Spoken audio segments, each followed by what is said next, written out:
Unlocking Human Rights Potential and Private Diplomacy, the Global Rebellion Against Jesuit Tyranny.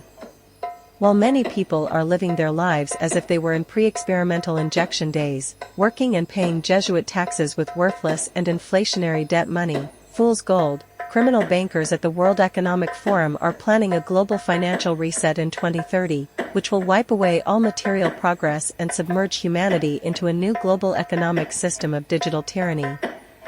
For all, people will supposedly own nothing and still be considered as happy, whereas these wicked Jesuit bankers will profess to own everyone's digital identity as debt slaves with new digital technology. For if human beings neglect to secure and defend their indigenous international right to life, liberty, and the diplomatic security of the human body, under Article 3 of the UDHR Charter of Fundamental Equality, then any other alternative may be presented to them consciously or subconsciously, especially through miseducation, irreligious indoctrination, and manufactured consent in a debt-based Jesuit law society. However, according to Article 21.3 of the UDHR Charter of Fundamental Equality, it states that the basis for all authorization of government entities is based firmly upon the will, consent, of the people in collective, all for one Negus and one Negus for all, security, which supports the metaphysical principle of a sovereign government deriving from the consent, will, of the meek, politically powerless, in society.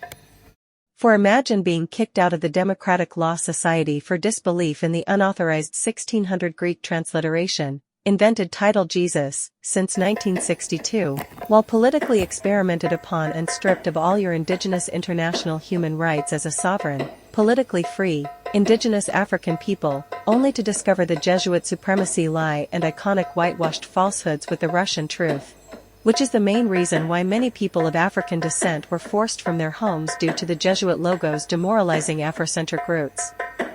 No equal opportunities, no equal dignity, no recognition of the international indigenous right to self-determination with cultural and political autonomy, right to self-governance, and without official diplomatic accreditation in human rights victory, regulated to the lower levels of the debt-based Jesuit law society of inequality and inferiority. Yet, while aside from forced political assimilation of human beings in the modern world of social democracy, political choices, which is in violation of Article 20 of the UDHR Charter of Equity, Fairness, being constantly faced with irreligious persecution and adverse discrimination for exercising Article 18, Freedom of Religion, and Article 19, Freedom of Expression in private international diplomacy.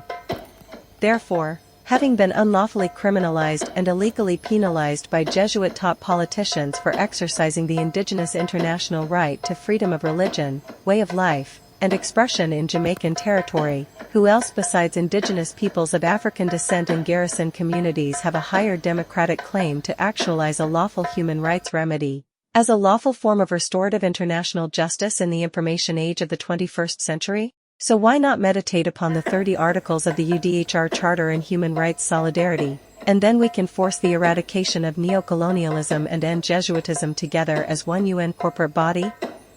Keep in mind that human rights are interconnected, interdependent, interrelated and inherent upon all without Jesuit pretense, so with one diplomatic human rights plan in collective action, global unification, the will of the people of African descent will become empowered to immediately eradicate the geopolitical Jesuit system of usury, exploitation, and capitalism. For in a global debt-based Jesuit system of bankruptcy, lack financial intelligence, everyone have been commercially victimized and stripped of their inherent human dignity, priceless value, by Jesuit-taught liars, politicians, and international thieves, bankers, while compelled into a dysfunctional lifetime of accumulating worthless and inflationary debt money, fool's gold.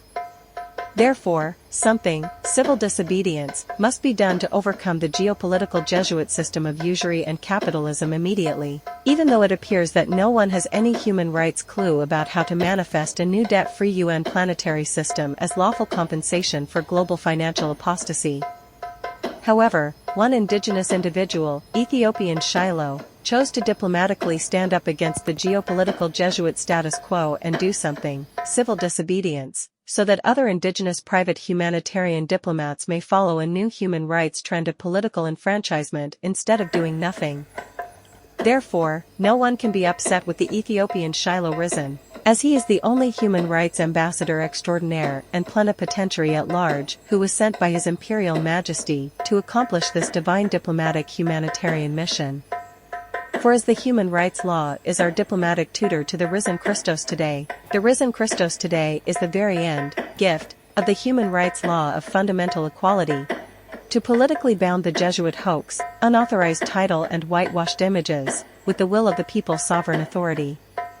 Wake up, get up, stand up and let's speak out to end Jesuitism publicly, as it is with the heart that you must believe that you are under a debt-based Jesuit system of global financial slavery, and it is with your mouth that open public human rights declaration of independence from neocolonialism must be made in collective unity.